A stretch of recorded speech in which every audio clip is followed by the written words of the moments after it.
Teacher beats twin girls. Soon after regretted it when she met their country. It was a clear autumn morning, the kind of day when the sky looks clearer than usual and the wind blows gently, almost like a silent warning that something important is about to happen. Luna and Lara, two 11-year-old black girls, walked hand in hand to the gates of the new school. They wore impeccable uniforms, white t-shirts lovingly ironed and matching backpacks, embroidered with colorful little butterflies that Gina, the seamstress neighbor, had made as a welcome gift to the neighborhood. Their father, Raul, a serene-speaking truck driver with calloused hands, watched them from the parking lot gate. There was pride in his eyes, mixed with a hint of worry. It was the third school they had attended in 2 years, and he knew well the kind of invisible barriers that black daughters face in classrooms full of white teachers with automatic smiles. At the entrance to the school, the courtyard teemed with children running, backpacks swinging, and laughter echoing through the hallways. But when Luna and Lara entered room 5B, everything slowed down. Professor Mrs. Whitmore, a white woman with an upright posture and a clinical gaze behind her thin glasses, fixed her eyes on the girls as if she were evaluating something she did not expect to see there. "Names?" he asked without smiling, looking at the list on his clipboard. "I'm Luna. And she's my sister, Lara," Luna replied firmly, still holding her sister's hand. The teacher raised an eyebrow. "Twins," he murmured. "Sit there at the back." There was no welcome, there was no introduction. Just a gesture with his hand towards the empty desks next to the recyclable garbage. The girls looked at each other and went without protest. On the way to the back of the room, they heard a boy whisper, "They're new and weird." Another laughed softly. Lara lowered her eyes. Luna, who had always been the bravest, shook her sister's hand tighter. During class, Mrs. Whitmore wrote on the board words about nonverbal communication and group respect, but her tone was cold, impersonal. When Luna raised her hand to answer the first question, the teacher completely ignored her. 10 seconds later, he chose another student, a white boy, who said the same answer but earned a compliment. It was subtle, but he was giving. On the way out, Raul was waiting for his daughters in the same place. When he saw them running towards him, he opened his arms and crouched down to greet them with the same warm smile as always. "What's up, warriors? How was it?" "That was cool, Dad." Lara lied. "The school is beautiful," Luna said, hesitating. But when Raul put them in the cab of the truck on the way home, the silence between the two was different. It was not the silence of weariness. It was the silence of someone who realized, too soon, that not every place where you learn is safe, and that not every smile is welcoming. They knew they needed to tread more carefully, but they did not know that in that place, having their hair braided with colored beads and the name of the father known as the truck driver of the fight, would be the beginning of a veiled war. And what Luna and Lara didn't know yet was that this war would not remain silent for long. The next few days passed like a silent cycle of trial and contention. Luna and Lara always arrived early, sat at the same pair of desks at the back, and opened their notebooks carefully. They were organized, girls, always with their homework up to date, answers on the tip of their tongues and eyes attentive to the blackboard. But that didn't seem to matter. Professor Ms. Whitmore, with her ever-starched blazers and posture that didn't even give in to smile, had decided they would be invisible, or worse, silent targets. On the third day, Luna was the first to raise her hand again. She was sure of the answer. It was in the book, it was in the notes. But the teacher didn't even look in his direction. He preferred to point to the student next to him, who answered with doubt in his eyes. Even so, he got a very good, dear. Luna lowered her arm slowly, trying not to look disappointed. At halftime, Lara commented in a low voice, "It's as if she didn't even see us." Luna shrugged, but he did. She felt each time the teacher corrected her pronunciation with an acid tone. She felt it when the teacher called the students to read aloud and jumped the names of the two.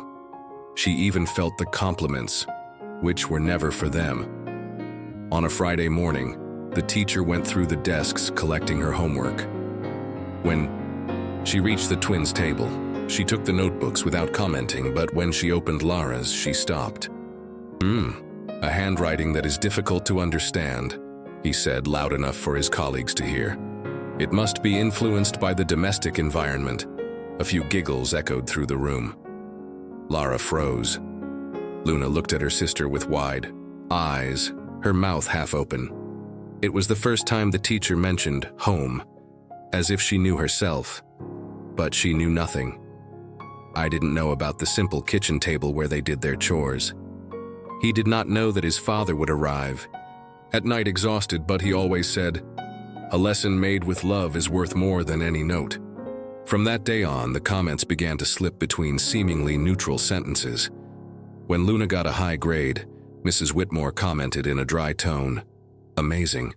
Some people seem to know how to disguise their limitations well."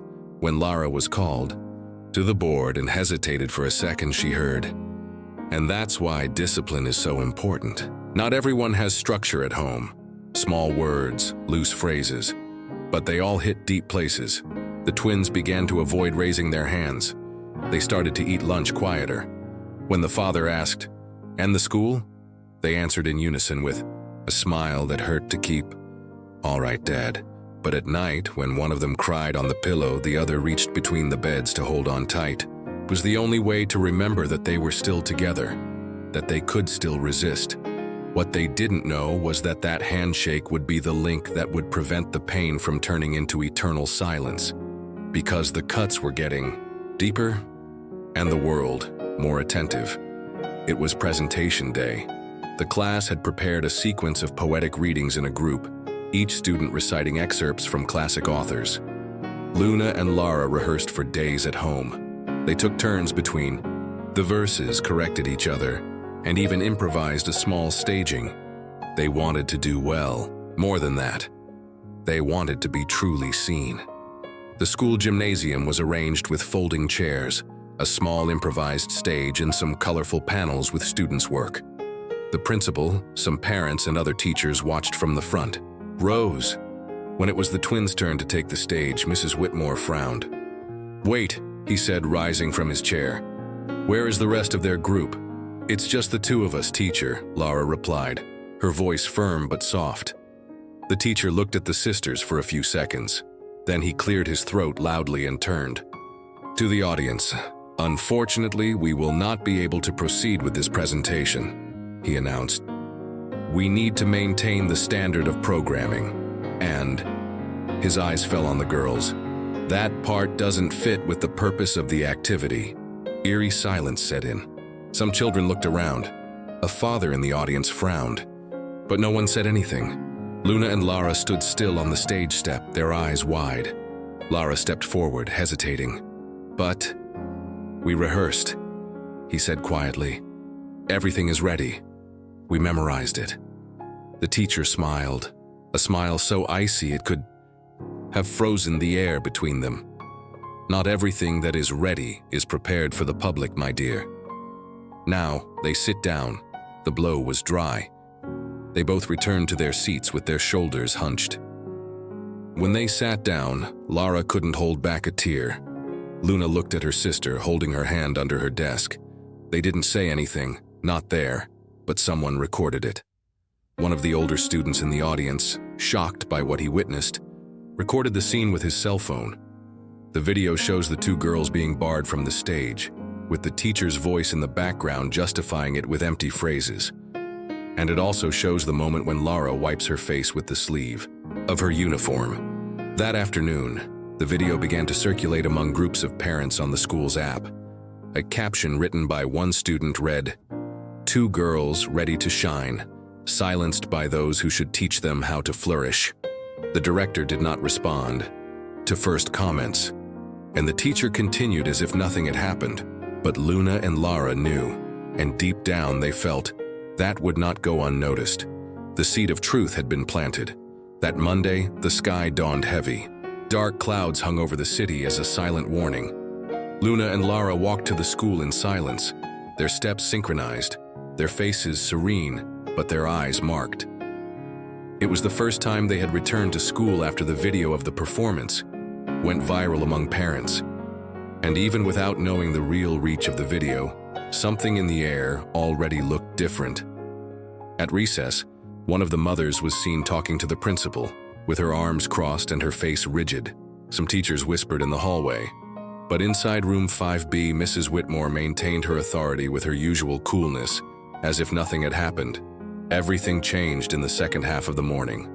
During a group reading activity, Lara went to the teacher's desk to ask why her paragraph had been crossed out in the notebook. The girl politely pointed to the excerpt and said, "Teacher, may I know why this part is marked as wrong?" "It's the same one that was in the book." Mrs. Whitmore looked up slowly. The silence that followed was dense. "You're daring me, Miss Helena." "Lara?" she said in a low but cutting voice. "No, ma'am. I just wanted to understand." "Oh, you want to understand? Of course he does. Maybe we would pay more attention in class instead of wanting to appear on stage." Luna got up from her chair. Immediately, "Professor, that's not what she meant." "Silence," Mrs. Whitmore shouted, making the whole room freeze. And then, in a gesture that no student expected, she approached Lara, grabbed the girl's arm tightly, and pulled the notebook from her hand. "You need to learn your place, girl. This is not a stage. Here rules are followed. Time is stopped." Lara cringed, her breath held her breath. Luna ran to her, trying to push the teacher away. "Let go of my sister," he shouted. The whole class was in shock. One of the older colleagues sitting in the corner took out his cell phone and started recording. The teacher's voice was altered, Lara's arm still stuck in her hand. The video captured Luna's desperate gaze, her eyes full of tears, her colleagues unresponsive. And then finally, the teacher let go of the girl's arm with disdain. "If you don't know how to respect it, you don't belong here." The coordinator, called in a hurry by a student, arrived at the moment when Lara was crying, sitting on the floor, and Luna was hugging her with her eyes fixed on the teacher. The coordinator took the girls to the infirmary. Mrs. Whitmore said only, "Unnecessary role play, as always." That same day, the video was posted to a group of parents. In less than an hour, it began to spread through the networks. The caption read, "If this happens in front of 30 students, imagine what happens when no one is looking." But what the teacher didn't know, he was the father of the girls. That afternoon, Raoul parked his red truck right in front of the school, and with it came a storm that no one could hold. When Raoul arrived home that afternoon, he found the house silent. It was not the usual quiet silence, but a strange silence which seemed to scream. The girls' backpacks were thrown in the corner, the snack intact on the table. On the couch, Lara slept huddled with her eyes still moist. Luna was by her side, arms crossed, staring at the ground as if trying to prevent the world from collapsing. He knelt before the two. "What happened?" Luna stared at him. For the first time, he did not hesitate. The teacher hurt Lara, in front of everyone. Raoul listened to everything in silence. Every word, every gesture, every pain. The blood boiled inside, but the face remained calm, contained, as if one who knows the power of saving anger for the right moment. He kissed each daughter's forehead, stood up without a word, and went to the bedroom. When he left, he was wearing another outfit. A blue shirt, dark jeans, and the boots he wore at fairs and official events. It was the war uniform, as he called it. In the mirror in the hallway, he adjusted the collar of his shirt, took a deep breath, took his cell phone and made 2 short calls. Then he took the key to the truck and said only, "Stay with the neighbor. I'll come back with answers." In front, the school. 30 minutes later, an engine roar cut the air. A metallic red truck, clean and polished like new, parked in front of the main entrance. Above the booth, a banner. Raoul Lima Transportes, carrying stories for 25 years. The teachers and students who were outside turned around, curious. Some recognized it. Others just retreated before the grandeur of that arrival. Raoul got out of the cabin as if stepping on sacred territory. Tall, firm, with a calm and dangerous look at the same time. Each step was a message. The secretary tried to bar him at the reception. "Sir, you need to schedule..." He raised his hand without saying anything. He just stared, and she stopped. The director appeared in a hurry, already knowing that something had exploded. "Mr. Raoul, can we talk in my living room?" "Yes, we can. Now." Inside the principal's office, Raoul did not raise his voice. He didn't scream, but every word was a rock.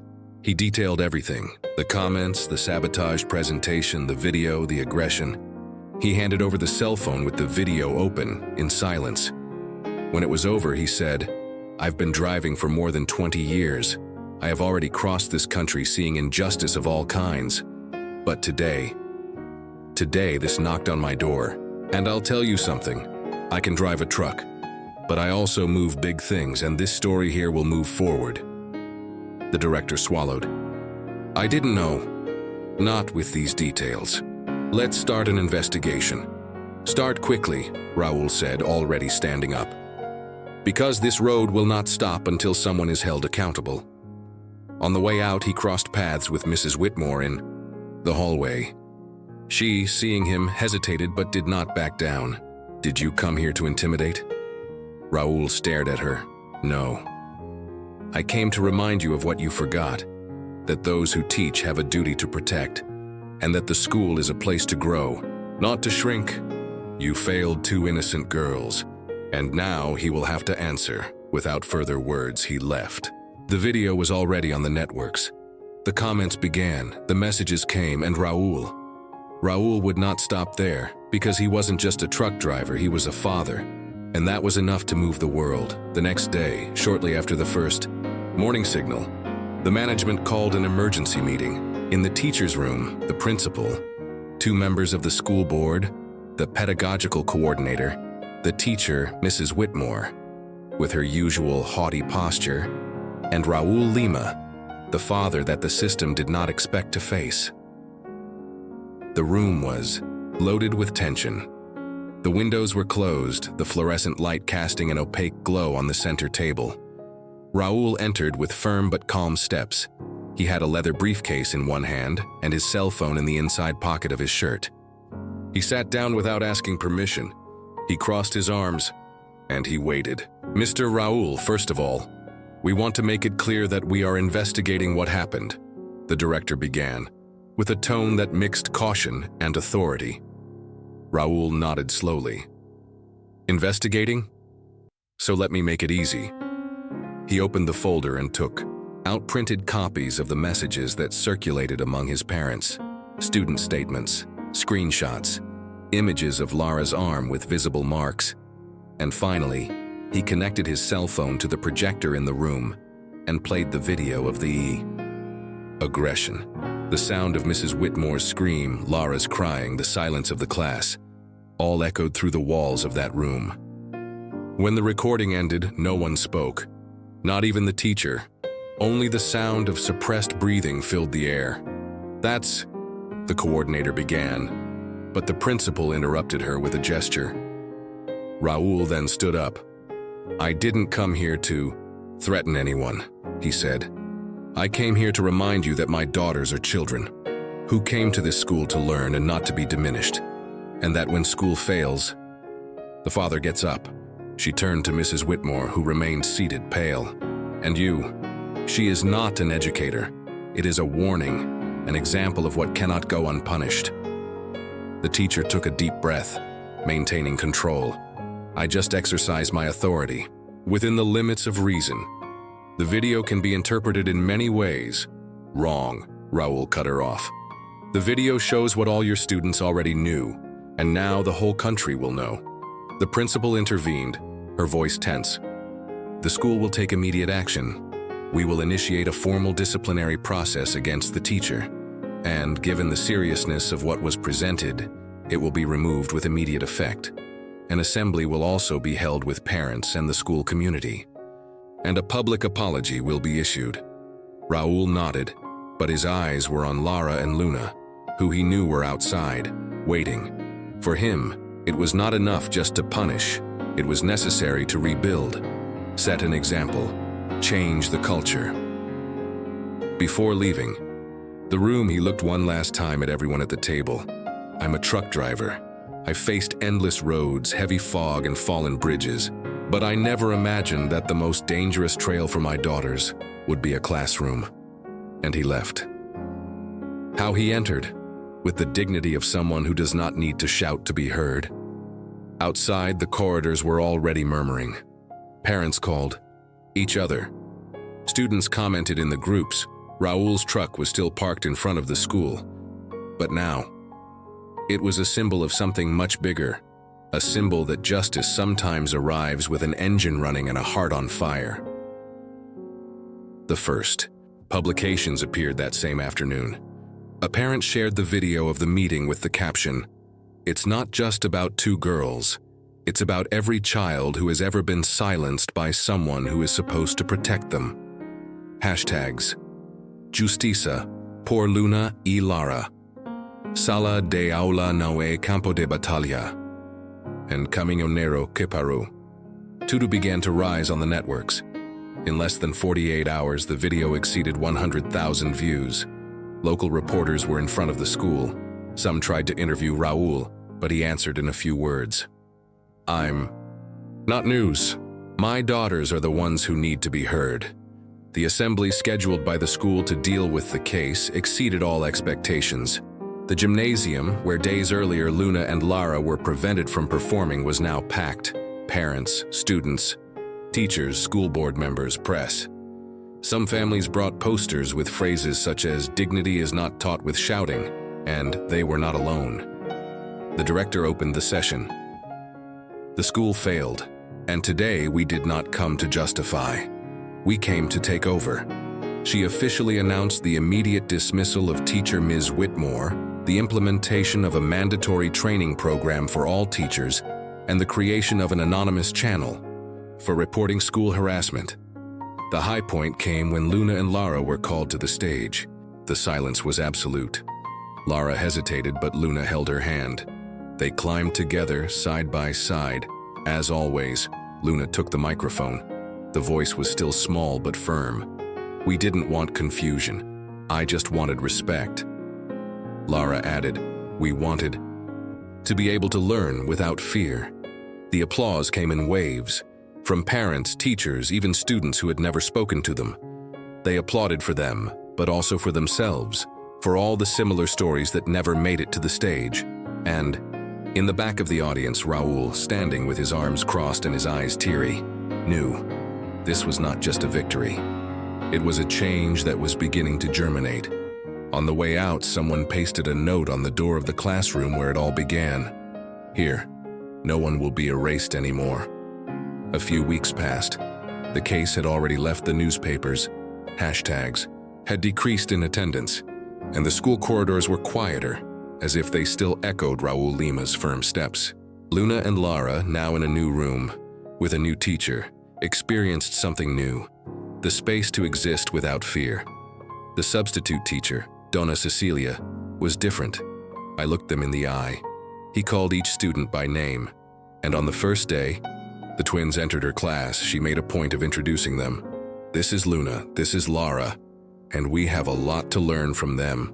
They still sat side by side. They still exchanged complicit glances before answering a question. But something had changed. Luna raised her hand again. Lara laughed again at halftime. The invisible weight they carried had finally begun to dissolve. Raul also changed his routine. He installed a small bookshelf in the back of the truck and named the project Road of Knowledge. At each new stop in small communities, he talked about respect, empathy, and education. She distributed donated books and told the story of the girls with pride, not as victims, but as a symbol of resistance. One Saturday, in the central square of the neighborhood, the first edition of the Project with the School was held. Children from various grades gathered around the truck, where a tarp became the stage and books covered the floor. Dona Cecilia organized the presentations, and at the center of the program were Luna and Lara. This time, they went on stage without being called. They held a small notebook covered with flowery fabric. Each one read an excerpt from a text they wrote together. They said we were too small, but they forgot that small things can change worlds, and that when two voices go together, no one can be silent. The silence that followed was interrupted only by the sound of applause. Long, true. Raul, leaning against the edge of the stage, had teary eyes. Gina, the neighbor, discreetly wiped away a tear. The school principal, present at the event, stood up to hug the girls. The whole community recognized that there was something different there. On the way home inside the truck, Lara leaned her head on her sister's shoulder.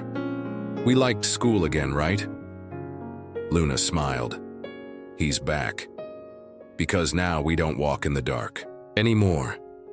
And Raul's truck, more than transporting cargo, now carried something sacred: the future.